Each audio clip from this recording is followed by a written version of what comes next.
So yeah, this is Justin Gifford with Gifford Homes. My wife Shannon and I work for Keller Williams, and we help people make their real estate dreams come true, whether buying or selling. We'd love to help you, one referral at a time. But speaking of referrals, that's kind of what we're doing here today. We're talking to our go-to people. Our motto is commitment beyond closing, and so how we do that is have people that we work with that can help our buyers and sellers beyond the closing table. And today we have Dakota Roberts with Diamond D Lawn and Land Management. Apologies. So how you doing today? I'm good. How about yourself?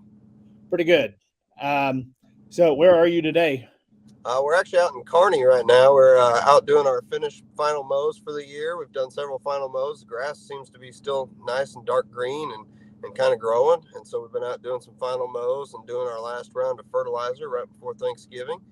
And so everybody's yard can be nice and healthy throughout the winter time.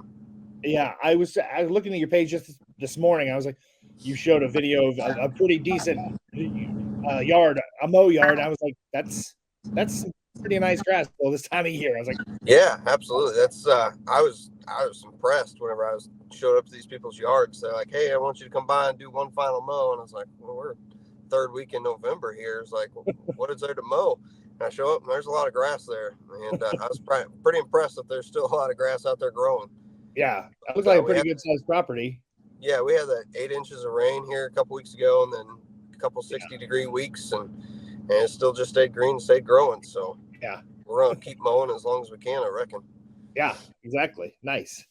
I guess a little bit of background. So you're married to Madison and have two girls. What are their names?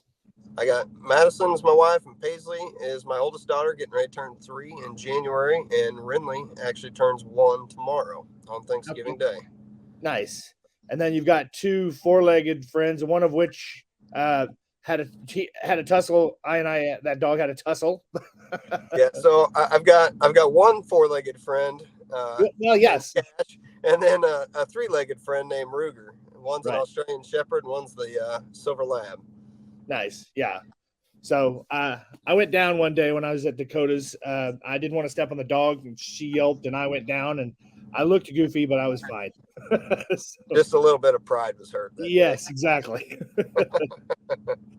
So I know you do a lot of stuff, and we're going to get to everything you do, but right now you're talking about it being leaf cleanup season, right? Yeah, so starting Monday, we're going to start doing leaf cleanups. Me and my guys getting ready this afternoon. We're going to put the leaf box on the trailer.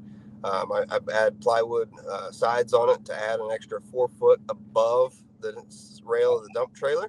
So we got 6 foot tall, and then it's 16 foot long and 7 foot wide. So I can fit like 22 yards of leaves inside my trailer. And then on the back of it, I've got a giant leaf loader. And so what we'll do is we'll blow everything from the back of the yard to the front of the yard and then up to the curb. And we take that leaf loader, we fire it up, and it's got an 18 horsepower motor on it, and just sucks those leaves right up and shoots them into the trailer. And then we either take them out to the farm and just dump them out there for good mulch in the years prior to, and to help the soil conditions. And then, we do this for about 2 months straight, solid, of leaves. Okay, so you go into Christmas then almost, yeah. Oh yeah. Nice. Sorry, Monday will be the Monday after Thanksgiving weekend. Yes, the Monday after Thanksgiving weekend. Yep. Yeah. Gotcha. Yep. You kind of build your business through referrals, I'm guessing. Why do you think or how best do you do that, and why do you do that? So the best line for me is our BNI networking group. I've gained a ton of business through our networking group. So on the social media side of things, they do a fantastic job of pushing me and getting my name out there. And then from the clientele list I have built, they're doing a very good job of recommending me to their friends, family, neighbors, whatever it may be, to where we're starting to get to a point where we're not only stopping at one house, when we stop at that one house, then we hit 3, 4, 5 yards all in one stop, to where it's much more beneficial for me and my guys, to where we have a lot less windshield time on that. Yeah. So It's interesting. I don't know why this story hasn't ever come up to me. I had a buyer. Helped her buy a few years ago, and then I helped her daughter this year. She found a good lawn person. She lives down on the South Kansas City side. She found a lawn person, had him coming for several months, got her yard looking really nice, and so the neighbor came over and said, who is that? Who do you use? I'd really like to get a hold of him. And so she got a hold of him, and he started coming to both their houses or whatever. And then one day he decided to mow the neighbor's house first, and my client was not happy. She's like, I don't know why he's over there before he's over here. Yeah, they're sometimes you get yourself in those little situations, but most of the time they work themselves out pretty quick and easy. They like to come out and give you a hard time, get a little personal with you versus just being a business to customer circumstance the entire time. Sometimes they like to get personal and joke around and have a good time. Yeah, absolutely. No, that's part of the fun too, I imagine. Yeah, absolutely. That's the joy of dealing with customers is you don't only, I'm not a person that's just cut and dry where, hey, I'm coming to mow your yard, don't talk to me about anything else. I want to get to know you. I want to know who you are, what you're about, your beliefs, you as a person, and I want you to come and get the same information from me. So I'm not just your average lawn care guy. I'm not a large lawn care guy. I'm not Ryan's Lawn and Tree to where you don't ever meet the owner. I want to be that guy that my face, who I am, my voice, you're not afraid to text or call me if you have anything. Yeah. So if you call Diamond D, you're going to talk to Dakota. Yeah, you're talking to me or my wife. You're not talking to an answering machine. You're not talking to the operator where you got to hit several buttons to get to somebody. If you call, you're going to get a hold of myself or my wife one. Yeah. Nice. So. Very cool. So what's the best, if you can think back and not maybe unrelated to our BNI group, but just in general, what's the best referral as far as not only if it seems small and got large or just kind of an ideal situation that you turned into something? What's the best referral you've ever had, and what did that look like from start to finish? The best referral I got was a gentleman here in Liberty. It turned out was he wanted me to come just kind of give him an estimate on a little bit of cleanup work in flower beds. I turned that into cleanup in the flower beds. We went in there and ripped out all the weeds, cut out all the weeds, trimmed up his bushes, and then we went in, we laid weed mat down, and then we applied 4 tons of rock on top of all that area and gave it a great curb appeal. And whenever I was done with that, he says, hey, I want you to give me an estimate on mowing. You did such a great job with this. I'm just curious what else you can do. I said, anything in your yard. I said, I can pretty well handle, and if not, I've got somebody. And so I started mowing for him. And then he says, hey, what can I do to better my yard, get better grass in here, get nice grass in here versus the weeds and stuff that I have. And, this fall we did an aeration overseed for him. And I went by there just the other day, and grass is growing like crazy and looking good. And he's getting a more full lawn. He says, okay, now that we're here, I want to keep a nice lawn. What can we do now? Right. And so next year he's going to sign up on our fertilization program, to where we have a 6-step program, to where we're coming out in March and we're putting down a pre-emergent to avoid any weeds. And then we do some fertilizing from there and some spraying and grub control to keep all the grubs out of there and keep the moles out of your yard, up to your summer, fall, and winter fertilizers. So that's probably so far the best referral I've had, where it went from one job to many jobs at this point, and where he just continues to text me and says, hey, I got other projects to do. Yeah. So, and that same customer, I can turn around and refer other people to him, and I know he'll use them because he trusts me as a person, as a business. So yeah, it's always it's great when it grows not only into multiples, but then an ongoing thing. That's kind of how we talk about commitment beyond closing. It's like, we want to help you, but we want to help your friends, family, and neighbors too. So yeah, absolutely. Yeah, that's awesome. That's cool. So I asked the best, so I have to ask the other question. The opposite question is, what is the craziest or creepiest job or bid you've ever done that you afterwards you're like, okay, never again? So I had this gentleman call me. He's in between like Lawson and Polo area, way out in the country. He called me and wanted an estimate for mowing. I gave him a rough estimate over GPS, And he says, that sounds good. He says, if you want to come on out and give me a final estimate and go ahead and mow while you're here, that would be great. He says, but I want to tell you, he says, I have a hard time having anybody stay on mowing here. They come mow it once and then they leave. And I was like, well, that's kind of odd. It's, I don't plan on doing anything like that, but I would let you know if something doesn't work out. And the first time I went out there, it was an old church he turned into a house. Oh. And so I didn't know what door to even knock on. So I go around the house on the church, knocking on the doors, and nobody answers. Nothing happens. And so I'm looking at the property, and I shoot him a text. I'm like, hey, my estimate I gave you over GPS, that'll be just fine and everything. And I walk back around the building. He's sitting on the stoop, and real awkwardly and I was kind of creeped out at that point. I was like, that's kind of weird. And I got to talking to him. He says, well, come downstairs or come down here and I'll get you your money. I said, okay. So I follow him down into the basement of this church, and I'm greeted by these two giant dogs. And I thought, I am never going to make it out of here again. I said my last words to my wife, I'm never coming out of here ever. And we get down there, and in his little office or lounge area, he has cameras over the entire property. There's not an inch of that property that's not covered by camera. And so I walk in there, and he sits down in his recliner. And I was like, we just kind of stand there, and I said, I assume we're coming down here so I can receive some payment. He says, yep. I said, okay. And stand there for a couple minutes more. And I was like, so how are we going to go about getting this payment? He says, oh, go get me my checkbook. It's sitting over there on the table. I was like, okay. And so I go grab him his checkbook, and he hands it back to me. He says, no, you have to fill it out. I said, no. I said, I don't fill out other people's checkbooks. That's not how I do things. And so he finally filled it out and paid me, and then just sat there and stared at me. And then finally pulled the check out and gave it to me. And so I walked outside and I mowed it. And my younger brother was supposed to come help that night. And I texted him. I was like, hey, you need to get here as soon as possible. I was like, I'm not sure I'm ever going to make it out of this place alive. I was like, I think the two of us can handle the situation. So he shows up, and I get done mowing everything. And then there's a section of the yard that's fenced in. I had to push mow. And so I got done mowing it, and I went back and I got the leaf blower, went back in there, and he locked me out of the fence there, and I couldn't get back in there to blow it off.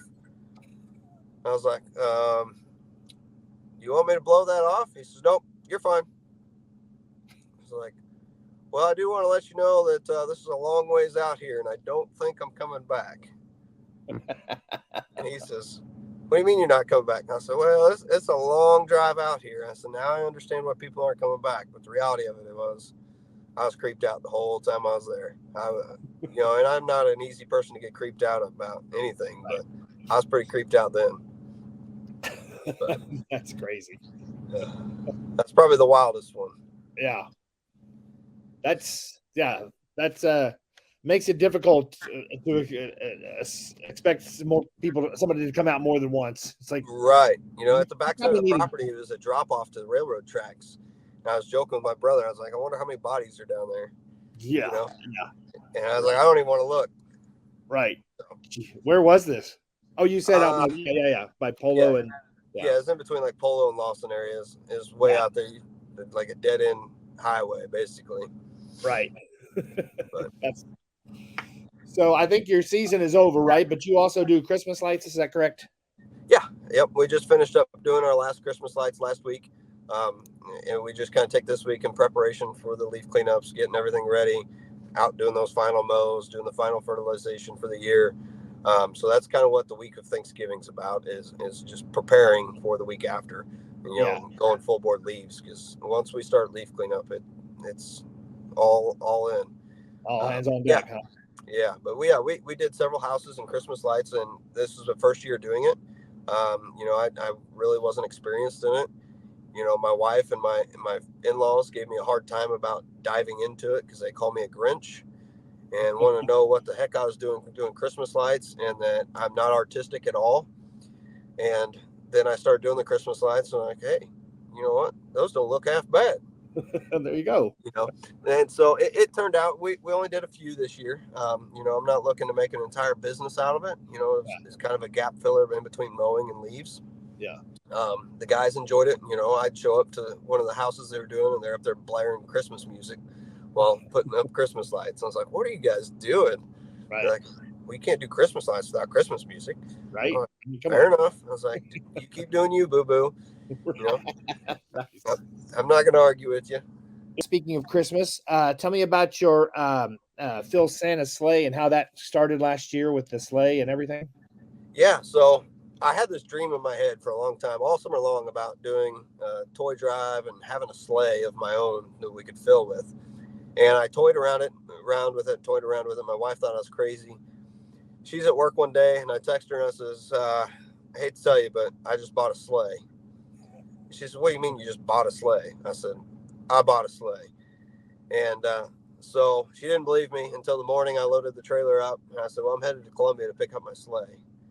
She's like, what kind of sleigh is this? I said, "Well," I said, "it looks more like an old Amish type sleigh, you know, the way it's built and everything." I said, "But," I said, "I think it'd look pretty cool as a Christmas sleigh and be able to fill it full of toys for kids in the Richmond area or Ray County area."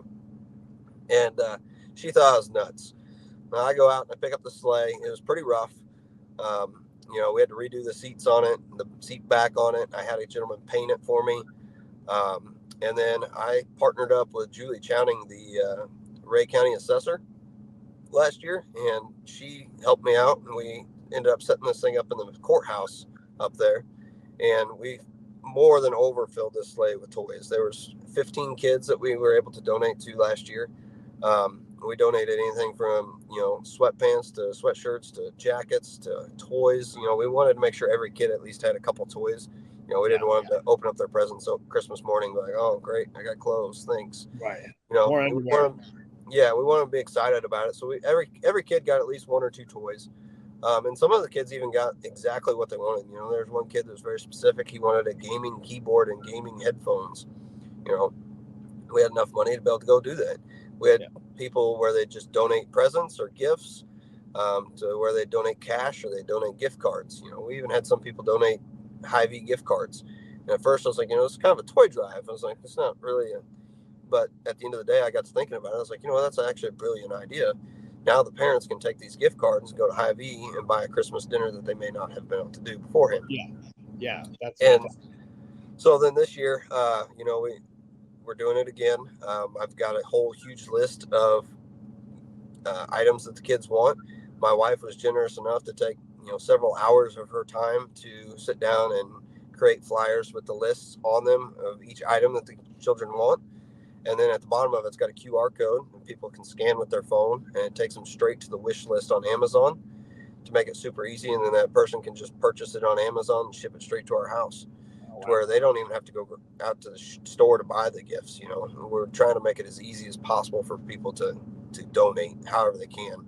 Yeah. And then Julie, she's got a non-for-profit organization that she does. I think it's Giving 365 is the name of it. And on her website, she's got a link to where you can go in there and just donate straight cash if you want to where if we can go buy more gifts for the kids. You know, and of course, as you know, we partnered with my wife this year, with Madison Roberts Farm and Home with the Remax Advantage.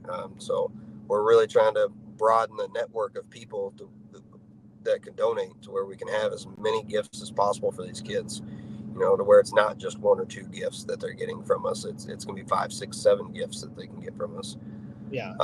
And you know, I'm very lucky and grateful for our network of people that I've gained through BNI, and you are definitely one of those people that took the time and effort last year to donate, or to figure out a way to help us donate gifts. Or, you know, we had another BNI member that helped me set up the social media page.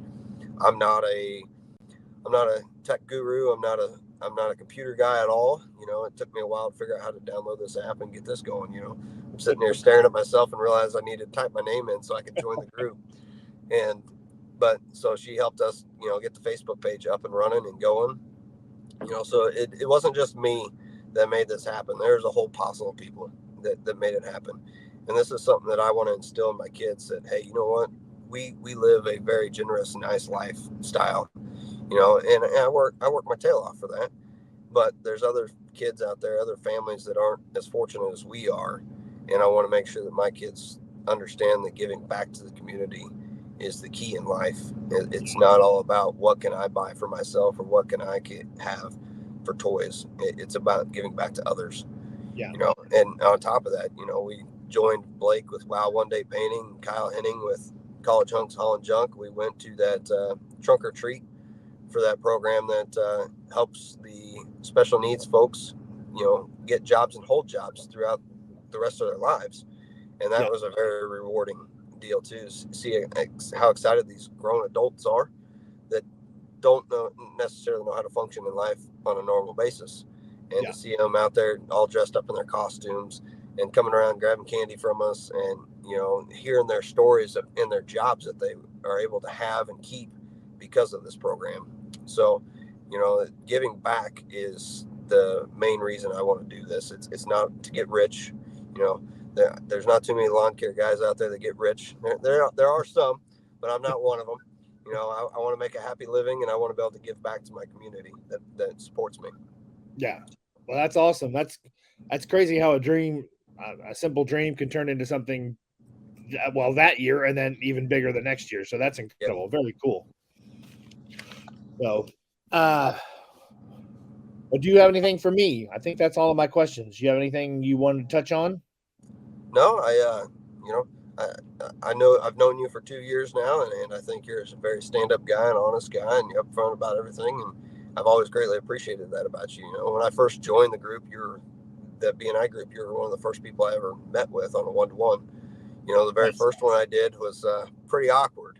And I thought, man, I hope the rest of these aren't this way. And then you show up in a t-shirt and a ball cap, and I was like, oh, you know what? I think I can have a conversation with this guy. Right. Because when I first walked in that group, and there's several people in suits and jackets and slacks and everything else, I said, oh man, I don't know that I fit in here. But after getting to know and talk to everybody, everybody's down to earth, simple, easy going people. They're no different than I am. Yeah. They may dress a little fancier than I do, but they're just as good of people as I am. Well, yeah, and then the fact that we're able to build trust with a bunch of these people and help each other and share sort of connections and like that to make it easier to be that reliable person. Each of us can be the go-to person for that client or whatever because we have these connections. So it's awesome to be able to be a part of that. And I appreciate your kind words and definitely appreciate you as a friend and a referral partner. So I want to thank you also for your time here. This is the first one, so I think it went pretty well.